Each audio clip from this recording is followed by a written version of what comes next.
नमस्कार दोस्तों, मैं कृष्ण सहरावत एक बार फिर से आप सभी का स्वागत करता हूं आपके अपने YouTube channel post info and fun पे। तो दोस्तों, हमने अपनी पिछली वीडियो में देखा था कि आरडी अकाउंट में यूज होने वाले हमने फिनेकल के मेन्यूज़ को डिस्कस किया था। तो उस वीडियो में हमने डिस्कस किया था आरडी अकाउंट को ओपन करने के लिए क्या मेन्यू है, उस अकाउंट की modification before verification, modification after verification, और उस अकाउंट में अगर आप पेमेंट करना चाहते हो यानी कि जो सीआरडीपी में पेमेंट करते हैं, और उसके बाद उसको अकाउंट को कैसे आप जो है ऑटोमेटिक कर सकते हैं HSSIM, ये सारे मेन्यूज़ को हमने डिस्कस किया था। तो आज उससे आगे के हम जो है मेन्यू उनको डिस्कस करेंगे, कैसे कि लोन अकाउंट कैसे क्रिएट करते हैं, लोन अकाउंट को कैसे क्लोज करेंगे, डिसबर्समेंट कैसे होगी, लोन अकाउंट में क्या मॉडिफिकेशन करेंगे। तो ये सारे मेन्यूज़ को हम दोस्तों आज उनके यूज के साथ में शेयर डिस्कस करने वाले हैं।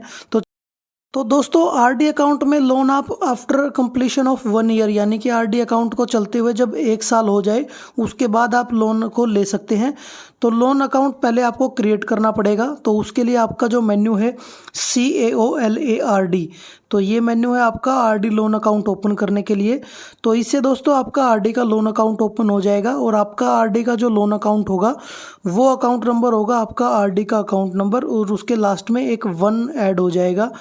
तो चलिए देख लेते हैं कैसे फिनेकल में ओपन करेंगे। तो मेन्यू शॉर्टकट में टाइप कर लेंगे CAOLARD, उसके बाद गो के बटन पे क्लिक कर लेंगे। तो देखिए RD loan account opening menu, ये स्क्रीन आपके सामने आ गई है। तो यहाँ पे देखिए नीचे स्कीम कोड आपको दिखाई देगा। स्कीम कोड में दोस्तों यहाँ पे सर्चर पे आप लोग क्लिक करेंगे, और यहाँ से आपने LARD recurring deposit half withdrawal, इसको यहाँ पे LARD पे क्लिक कर देना है। उसके बाद जो आरडी का अकाउंट नंबर यहाँ पे इसके ऊपर है उसमें आपने आरडी का अकाउंट नंबर टाइप करना है, गो के बटन पे क्लिक कर देना है। उसके बाद आपको अमाउंट का ऑप्शन आएगा, कितना लोन अकाउंट की जो अमाउंट है वो आप स्पेसिफाई करना चाहते हैं, तो वो आप यहाँ पे आ जाएगा। उसके बाद आप सबमिट कर देंगे तो लोन अकाउंट क्रिएट हो जाएगा। नेक्स्ट मेन्यू है CAOMLARD, ये है आपका लोन अकाउंट क्रिएट हो गया है, उसमें कुछ मॉडिफिकेशन आपने करनी है। तो मॉडिफिकेशन बिफोर वेरिफिकेशन का ये मेन्यू है CAOMLARD। मॉडिफिकेशन आप कर सकते हैं, जैसा कि पेमेंट फ्रीक्वेंसी आपको सेट करनी है। आपने जो है 1 टाइम पेमेंट सेलेक्ट करा है, लेकिन आप जो है शेड्यूल्ड पेमेंट सेलेक्ट करना चाहते हैं दोबारा से, तो आप इस अकाउंट में वेरिफिकेशन से पहले लोन अकाउंट में मॉडिफिकेशन कर सकते हैं। तो देखिए यहाँ पे आपको फंक्शन में मॉडिफाई रहेगा, आपको आरडी का लोन अकाउंट नंबर टाइप कर देना है, गो के बटन पे क्लिक कर देना है। उसके बाद जो आपने मॉडिफिकेशन करनी है, ठीक करना है, वो कर देंगे। सबमिट करने के बाद इसकी वेरिफिकेशन आप CAOVLARD इस मेन्यू में आप इसकी जो है वेरिफिकेशन करेंगे। और उसके बाद CAOLARD में जो आपने अकाउंट ओपन करा है उसकी भी वेरिफिकेशन आप इसी मेन्यू में करेंगे, CAOVLARD। तो चलिए इस मेन्यू को भी डिस्कस करेंगे। देखिए नेक्स्ट मेन्यू है CAOVLARD, verification of RD loan account.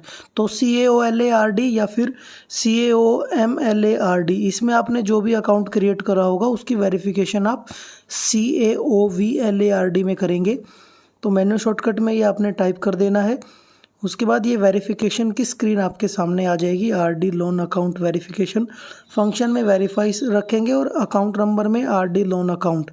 तो आरडी लोन अकाउंट नंबर मैंने आपको पहले ही बताया है, आपका आरडी का अकाउंट नंबर और उसके लास्ट में 1।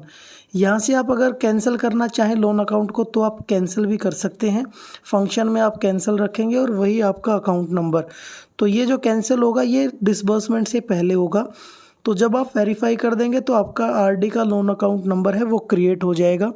क्रिएट होने के बाद आपने कस्टमर को पैसे देने हैं, जितने भी अमाउंट का आपने यहाँ पे लोन अकाउंट क्रिएट करा है। तो उसके बाद डिसबर्समेंट के लिए आप मेन्यू यूज़ करेंगे LARDD। तो LARDD लोन डिसबर्समेंट के लिए यूज़ किया जाता है। तो लोन अकाउंट क्रिएट करने के बाद अब इस मेन्यू से पेमेंट की जाएगी। तो पेमेंट 2 तरीके से होती है, या तो कैश में पेमेंट होगी या फिर आप जो है कस्टमर के सेविंग्स अकाउंट में ट्रांसफ़र करेंगे। तो कैश में पेमेंट दोस्तों आप 19,999 रुपये तक की ही कर सकते हैं। जैसे अमाउंट 20,000 या उससे ज़्यादा हो गई तो आपको कस्टमर के सेविंग्स अकाउंट में ही ट्रांसफ़र करना पड़ेगा। यहाँ पे अगर आप 20,000 रुपये सेलेक्ट करते हैं या उससे ज़्यादा अमाउंट सेलेक्ट करते हैं तो आपका जो है यहाँ पे सिस्टम एरर देगा कैश में, तो मैंडेटरी आपको यहाँ पे कस्टमर के सेविंग्स अकाउंट में ट्रांसफ़र करना है। तो सेलेक्ट आप कैसे करेंगे वो देखिए, लास्ट में मोड ऑफ डिसबर्समेंट का ऑप्शन है, यहाँ पे आपको मिल जाएगा कैश और अकाउंट ट्रांसफ़र। कैश मैंने आपको बता दिया है, अगर अकाउंट ट्रांसफ़र आप यहाँ पे सिलेक्ट करेंगे तो इसके साथ ही क्रेडिट अकाउंट नंबर का यहाँ पे ऑप्शन है, उसमें आप POSB सेविंग्स अकाउंट या फिर अगर आप चेक इशू कर रहे हैं तो पोस्ट मास्टर चेक अकाउंट 0340 आप यहाँ पे टाइप कर देंगे और सबमिट कर देंगे। और इसी मेन्यू में सुपरवाइज़र में आप इसको वेरीफाई करेंगे, LARDD मेन्यू में ही इसकी वेरिफिकेशन होगी। वेरिफिकेशन होने के बाद ही इसमें जो है कस्टमर की पेमेंट हो जाएगी, या तो कैश में या फिर वो पेमेंट सेविंग्स के अकाउंट में चली जाएगी। डिसबर्समेंट होने के बाद दोस्तों अगर कस्टमर लोन अकाउंट की इंक्वायरी करना चाहता है किसी भी टाइम, वो उसको पता नहीं है कितने अमाउंट का लोन है, कितनी उसकी इंस्टॉलमेंट पेड है, तो उसके लिए मेन्यू रहेगा HLINTI। तो ये दोस्तों लोन अकाउंट की इंक्वायरी का मेन्यू है। इसमें दोस्तों आप ये चेक कर सकते हैं कितने अमाउंट का लोन कस्टमर ने लिया हुआ है या फिर उसने अब तक कितनी पेमेंट कर ली है, कितना आउटस्टैंडिंग लोन बचा हुआ है, ये सारी डिटेल्स आप इस मेन्यू में देख सकते हैं। तो यहाँ पे देख सकते हैं ऊपर स्क्रीन पे इंक्वायरी ऑन इंटरेस्ट। तो अकाउंट नंबर में RD का लोन अकाउंट नंबर आपने टाइप करना है, ना कि RD का अकाउंट नंबर। यहाँ पे लोन अकाउंट नंबर ही आपको टाइप करना है और गो के बटन पे क्लिक कर देना है। तो जैसे ही आप यहाँ पे क्लिक करेंगे तो ये इसके बारे में सारी डिटेल आपके सामने आ जाएगी। ये जो मेन्यू मैं आपको बता रहा हूँ इस पर मैंने पर्टिकुलर वीडियोज़ भी बना रखी हैं, वो आप चाहें तो मेरे वीडियो सेक्शन में जाके देख सकते हैं। उसके बाद दोस्तों लोन की इंक्वायरी आपने कर ली है और कस्टमर पेमेंट करना चाहता है लोन की कुछ एक अमाउंट, तो ये है आपका मेन्यू HLAUPAY। ये मेन्यू है अनशेड्यूल्ड लोन पेमेंट के लिए, यानी कि कस्टमर किसी भी टाइम पे आके पेमेंट करना चाहे तो HLAUPAY मेन्यू में जाके पेमेंट को कर सकता है। इसमें दोस्तों RD का जो लोन अकाउंट है उसकी इंस्टॉलमेंट पे होगी, तो जो इंस्टॉलमेंट होगी वो यहाँ पे जितनी उसकी RD की इंस्टॉलमेंट होगी उसके मल्टीपल में ही उसने यहाँ पे पेमेंट भी करनी है। तो जैसा आप यहाँ पे देखेंगे फंक्शन टाइप में आप यहाँ पे सिलेक्ट करेंगे पेमेंट, उसके बाद ट्रांजैक्शन टाइप में आप सिलेक्ट करेंगे कैश या फिर ट्रांसफ़र आप सिलेक्ट करेंगे तो कॉमन डेबिट अकाउंट में आपको कस्टमर का सेविंग्स अकाउंट नंबर टाइप करना है और उसके बाद यहाँ पे गो के बटन पे क्लिक कर देना है। तो नेक्स्ट स्क्रीन आपके सामने आ जाएगी, वहाँ से आप जो है पेमेंट कर देंगे, सबमिट कर देंगे। और इसी मेन्यू में दोस्तों आपको यहाँ पे वेरीफाई भी करना है। देखिए पेमेंट टाइप में ही यहाँ पे वेरीफाई का ऑप्शन है, तो इसी में आप जो है वेरीफाई करेंगे HLAUPAY मेन्यू में। नेक्स्ट मेन्यू है हमारा हलासपे HLASPAY। इस मेन्यू का यूज़ करेंगे दोस्तों जब आपको RD की शेड्यूल्ड लोन इंस्टॉलमेंट पेमेंट करनी है, यानी कि लोन अकाउंट जब आपने क्रिएट करा था और उसमें आपने पेमेंट फ्रीक्वेंसी में अगर मंथली सिलेक्ट करा है तो हर मंथ आपको इंस्टॉलमेंट पे करनी पड़ेगी लोन की, तो उसके लिए आप जो है HLASPAY मेन्यू का यूज़ करेंगे। लोन शेड्यूल्ड पेमेंट ये स्क्रीन पर यहाँ पर दिखा हुआ है।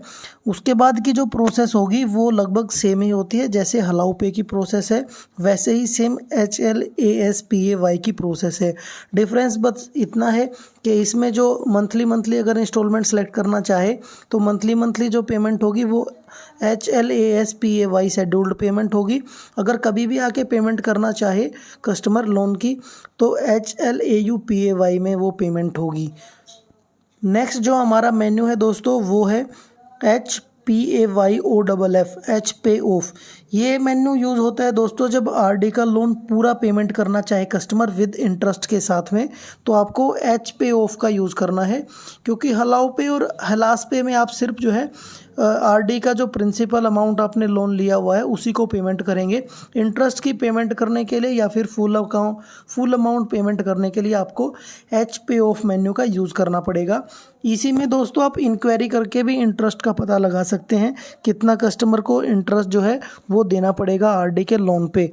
तो यहाँ पे देखिए मेन्यू शॉर्टकट में जब आप टाइप करेंगे HPAYOF तो लोन अकाउंट जो यहाँ पे पेमेंट की आपकी स्क्रीन सामने आ जाएगी।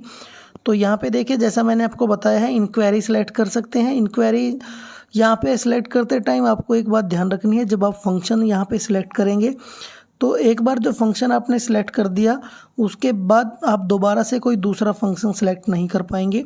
तो इंक्वायरी आपने करनी है तो इंक्वायरी ही यहाँ पे सिलेक्ट करें, और आपने अगर पेमेंट करनी है तो पेमेंट सिलेक्ट करें, नहीं तो आपको यहाँ से क्लियर करना पड़ेगा और दोबारा से ये जो है HP ऑफ का मेन्यू आपने यहाँ पे चालू करना पड़ेगा। तभी आपको जो है इंक्वायरी के अलावा कोई अगर दूसरा आपने मेन्यू यूज़ करना है तो ही आपको यहाँ पे उसको यूज़ कर पाएंगे। तो देखिए जैसे मैंने पहले इंक्वायरी करा था तो उसके बाद मेरा जो पेमेंट है, पेमेंट करने वाला मेन्यू जो पे ऑफ है वो डिसेबल हो गया था। तो अब मैंने इसको दोबारा से HP ऑफ मेन्यू शॉर्टकट में टाइप करके चालू किया है। तो यहाँ पे फंक्शन में पे ऑफ आप यहाँ पे सिलेक्ट करेंगे, अकाउंट नंबर में RD का लोन अकाउंट नंबर टाइप करेंगे, तो उसके बाद पेमेंट जो है विद इंटरेस्ट के साथ में आपके सामने हो जाएगी और आप उसको सबमिट कर देंगे। इसी मेन्यू में आपको वेरीफाई भी करना है सुपरवाइज़र में। उसके बाद पेमेंट हो जाने के बाद दोस्तों आपको RD का लोन अकाउंट क्लोज़ करना पड़ेगा, क्योंकि जब तक आप ये लोन अकाउंट क्लोज़ नहीं करेंगे तब तक आप RD का अकाउंट क्लोज़ नहीं कर सकते। तो लोन अकाउंट क्लोज़ करने के लिए आपका मेन्यू है काकला, CAACLA ये मेन्यू है। तो मेन्यू शॉर्टकट में आप इसको टाइप करेंगे, यहाँ पे फंक्शन में आप क्लोज सेलेक्ट करेंगे और अकाउंट ID में RD का लोन अकाउंट नंबर और गो के बटन पे क्लिक कर देंगे और सबमिट कर देंगे। और सुपरवाइज़र में इसी मेन्यू में CAACLA इसी मेन्यू में आप इसको वेरीफाई भी कर देंगे। जब आप वेरीफाई करेंगे तो आपका RD का लोन अकाउंट जो है वो क्लोज हो जाएगा। उसके बाद ही आप RD के अकाउंट को क्लोज कर सकते हैं। तो लोन अकाउंट क्लोज करने के बाद जो RD का क्लोज़र है वो आप करेंगे CRDCAAC। इस मेन्यू में ही दोस्तों आपका RD का अकाउंट क्लोज होगा और इसी मेन्यू में ही आपका वेरीफाई होगा। तो वेरिफिकेशन के लिए कोई अलग से मेन्यू नहीं है क्लोज़र का, तो CRDCAAC यही मेन्यू में क्लोज होगा और सुपरवाइज़र में CRDCAAC इसी मेन्यू में वेरिफिकेशन होगी क्लोज़र की। तो इसी मेन्यू से आप जो है डेथ क्लोज़र भी कर सकते हैं और नॉर्मल क्लोज़र भी कर सकते हैं। तो नॉर्मल क्लोज़र के लिए आपको फंक्शन कोड में सिलेक्ट करना है क्लोज। चाहे तो आप पहले जो है ट्रायल क्लोज भी कर सकते हैं, अगर कस्टमर को सिर्फ क्लोज़र की अमाउंट पता करनी है कितनी मैच्योरिटी मिलेगी, तो पूरा क्लोज करने की बजाय आप चाहे तो ट्रायल क्लोज करके उसको बता सकते हैं अमाउंट को। और यहाँ पे अकाउंट ID में अकाउंट नंबर टाइप करना है, गो के बटन पे क्लिक कर देना है।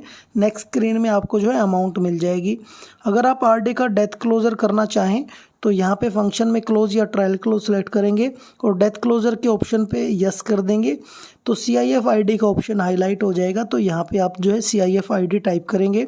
CIF ID टाइप करने के बाद में यहाँ पे आप अकाउंट नंबर नहीं डाल पाएंगे क्योंकि अकाउंट ID का ऑप्शन डिसेबल हो जाएगा। तो गो के बटन पे जब आप क्लिक करेंगे तो वहीं पे आपको RD की CIF से लिंक जितने भी अकाउंट होंगे वो आपके सामने आ जाएंगे, तो वहाँ से आप जो है उसको क्लोज़ कर सकते हैं। जैसा मैंने आपको बताया CRDCAAC इसी मेन्यू में आप इसको वेरीफाई भी करेंगे। तो वेरीफाई के लिए फंक्शन कोड में वेरीफाई और उसके बाद अकाउंट नंबर और उसके बाद गो के बटन पे क्लिक करेंगे। तो अगर आपने जो क्लोज़र करा है RD का वो पेमेंट अगर 20,000 रुपये से कम है तो आप उसको कैश में भी पेमेंट कर सकते हैं। और कैश में अगर आप पेमेंट करेंगे तो आपका पॉइंट ऑफ सेल से पैसा माइनस नहीं होगा जब तक आप इस HCSHPND इसका यूज़ करके उसको आप यहाँ से नहीं निकालेंगे। तो अगर आपने कैश में पेमेंट करी है तो आपको HCSPND मेन्यू का यूज़ करना ही पड़ेगा। तो देखिए पेंडिंग कैश ट्रांजैक्शन फंक्शन में आप यहाँ पे प्रोसेस सेलेक्ट करेंगे और ओरिजिनेटिंग ट्रांजैक्शन डेट में टुडेज़ डेट गो के बटन पे आपको क्लिक कर देना है। तो जो भी आपने कैश में पेमेंट करी होगी जिस भी क्लोज़र की वो स्क्रीन आपके सामने यहाँ पे आएगी 0001 0002। तो वो जो नंबरिंग वहाँ पे लिखी है 0001 उस पर क्लिक कर देना है और पोस्ट के बटन पे क्लिक कर देना है। ट्रांजैक्शन ID जनरेट होगी, उस ट्रांजैक्शन ID को आपने वेरिफिकेशन करनी पड़ेगी। वेरिफिकेशन जो होगी वो HTM मेन्यू से होगी। तो जब भी आप HCSPND करेंगे तभी आपका जो पॉइंट ऑफ सेल से पैसा जो है वो माइनस होगा, नहीं तो आप जब तक ये प्रोसेस नहीं करेंगे तब तक ना तो आपकी EOD होगी और आपको पैसा शॉर्ट भी दिखाई देगा। तो जैसा मैंने आपको बताया है ट्रांजैक्शन ID जनरेट होने के बाद HTM से इसको आपने वेरीफाई कर देना है। तो यहाँ पे दोस्तों आपका आरडी अकाउंट से रिलेटेड सारे जितने भी मेन्यूज़ हैं वो आपके यहाँ पे आ जाएंगे। ये वीडियो देखने के बाद आपको आरडी अकाउंट का यूज़ जब आप करेंगे तो किसी भी मेन्यू में आपको कोई दिक्कत नहीं आएगी। आपका कोई भी ट्रांजैक्शन अगर आप करना चाहें तो जो मैंने आपको मेन्यूज़ बताए हैं पार्ट 1 और पार्ट 2 की इस वीडियो में, तो सभी का यूज़ आप यहाँ से कर सकते हैं। आपको कोई भी परेशानी, कोई भी दिक्कत नहीं आएगी। तो चलिए दोस्तों, बने रहिए मेरे साथ ऐसे ही, वीडियो को शेयर कर दीजिए। मिलते हैं अपनी किसी और नेक्स्ट वीडियो में, तब तक के लिए धन्यवाद। जय हिंद, जय भारत।